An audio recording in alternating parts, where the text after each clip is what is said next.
bago tong loan app na ito, which is itong si Rapid Peso na under kay Sure Money Lending Corporation, which is na-release lang yung app last April 2026 of this year. So siguro bago pa siya kasi hindi ko pa siya na-try, or baka nag-exist na siya dati or nagpalit lang ng pangalan. Well, in this video, aalamin natin lahat, no? Kasi guys, sinubukan ko siya. Mukhang promising siya kasi kunting-kunti lang yung ibabawas niya sa ating loan amount at no income proof needed dito. Everybody can apply. Pero ang tanong dito, okay ba siya or worth it ba siya utangan? Well, lahat ng yan malalaman natin sa video na ito. Well, bago ako magpatuloy, disclaimer lang muna. I'm not a financial and loan expert and this video is not sponsored. So this is just based on my personal experience lang po na gusto ko i-share sa inyo before trying this loan app. And by the way, if you are new to my channel, nagre-review po tayo ng different online loan apps or online loan services, legit man or hindi, new man or existing, sinisilip ko po yan at sinusubukan ko mismo. Nagbibigay po tayo dito ng legit tips, reviews, and recommendation and what online loan apps or loan services to avoid. Kaya kung gusto mo itong mga videos, you can consider subscribing at i-click mo yung bell button para lahat ng videos ko is updated and notified po kayo. Well, back to this new Rapid Peso loan app. So, alam niyo naman kapag mga bago, tininan ko agad siya sa SEC website and there's a list of recorded online lending platform pero hindi ko po siya makita doon. Wala po yung kanyang registration. So, anyways, dahil available naman siya to download here, so baka ma-encounter niya siya. So, sisilipin natin, alamin natin yung kanyang ma-i-offer sa atin. Well, in-install ko po yung app. So, ang bubungad sa atin dito yung kanilang permission. So, in-agree ko yung kanyang privacy policy for me to proceed the application. So, after po nito, is I need to input po my mobile phone number and then click natin yung send para makareceive po tayo ng OTP. So, nagpadala po sa akin is si Peso Click. So, ito po yung ating i-enter and then after po nito, ayaw niya na po magpa-screenshot, ayaw niya na po magpa-screen record. So, anong gagawin? Para tuloy-tuloy pa rin po yung ating visual. So, pinicturean ko po siya sa aking phone. Kaya pagtiyagaan na natin para kahit paano, alam niyo pa rin at may idea kayo kung ano yung nagiging process natin dito. So, sabi niya dito, nagpapautang daw po pala siya ng maximum amount ng up to 50,000 pesos. Pero as first timer, wag tayong umasa na ganito kalaki. Yes, na-approve dito may instant loan offer pero hindi po ganito kalaki. Subject for evaluation. Pero one thing is for sure, ma-o-offeran. Well, kinlink ko tong apply dito sa baba for me to start the application. Ano dito po, kailangan ko daw po i-open yung setting ng phone ko para daw ma-permit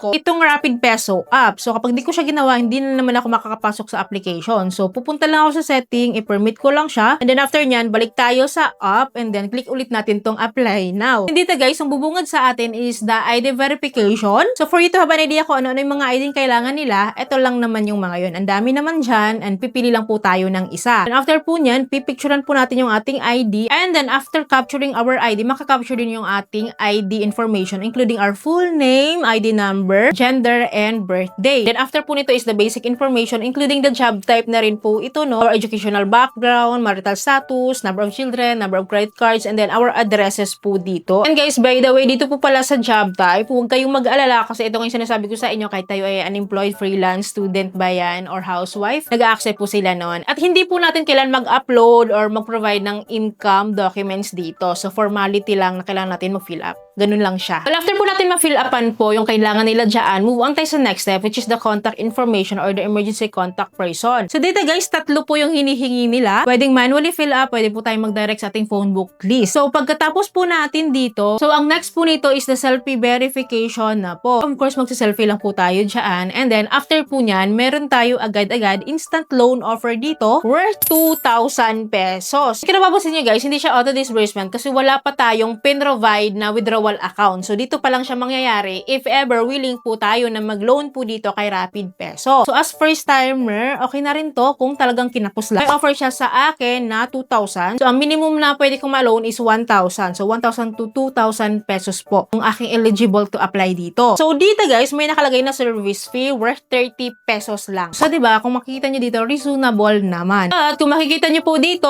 ang amount na lang daw po na ma-receive ko if 2,000 po yung aking ilo-loan is nasa 1,970. So, minus na kasi dyan yung service fee na 30 pesos. So, hindi po natin siya buong matatanggap, pero kunting-kunti lang talaga or maliit lang talaga na amount po yung kanilang binabawas, which is pabor sa atin yun, kahit papaano naman. Unlike sa ibang OLA, diba, na talaga naman sobrang lala. Almost 50% of our loan amount. Pero ito napakababa lang. Nasa 1.5% nga lang eh. Well, nandito na rin po yung ating repayment details from the moment that I'm trying this loan app is every 15 days po siya. Hindi siya 7 days lang. Pero twice isa man po tayong magbabayad dito. So, andito na rin naman yung aking breakdown of repayment po na after 6 terms daw po siya. So, parang equally divided naman siya. Which is, ang baba lang din ng interest rate niya, diba? Kung kukumputin po natin lahat to, ang baba lang din. So, inad ko po ito lahat at lumalabas lang po, nasa 2,049 pesos lang po yung ibabayad natin sa kanila in total. So, lumalabas yun na nasa 49 pesos lang ang interest rate natin dito for up to 3 months to pay. Kasi every 15 days po yung repayment, di ba? Parang baba no, nasa 2.45% of our loan amount. Lahat na yon. So, in 3 months yun ha, 2.45%. And then, plus service fee na 1.5%. Sobrang baba po ng interest rates niya. So, dahil interesado ako, kasi if it is what it is po, no, sinubukan ko. Kasi kahit papaano naman, hindi tayo lugi. Kung it is what it is, kung magkano talaga yung nilagay nila dito na receiving amount ko, so I hope it is what it is nga po, kung yun talaga yung service fee niya, kung yun lang din yung repayment details niya. Kasi baka mamaya, deception na naman ito. Baka ma-deceive na naman po tayo. Baka hindi ito totoo. Pero yun nga, sinubukan ko siya. So, dito sa baba guys, may nakalagay po dito withdrawal account. So, nag-link po ako ng aking account kasi pwede pong e-wallet or bank account. Pero ang pinili ko po is yung aking e-wallet and preferably si GCash lang. So, after po nito, so inagree ko po yung loan agreement and then kinonfirm ko po yung aking loan dito. So, nakalagay po dito no, na nasubmit ko daw po yung aking loan application at na-receive na daw po nila agad-agad yun. So, i-inform na lang daw po nila ako once po magkaroon na lang daw po ng result. So, nung bumalik po ako dito sa homepage po ng aking app, so agad-agad po may result agad. Nakita nyo ba? Naka-red? Rejected po ako. Grabe. Grabe naman. Gusto ko lang naman siyang itry. Sana bigyan niya akong pagkakataon na ma-try ito. Kung ano talaga yung offer niya, 'di ba? Baka mamaya kasi almost 50% yung ating interest rate dito. Or baka mamaya kasi no, sa 2,000 na loan amount ko, baka 1,700 na lang ma-receive ko or 1,500 na lang. Kaya yun yung gusto kong malaman sana. Kahit palugi ako sa interest rate. Pero agad-agad naman, na-reject niya naman ako. Sayang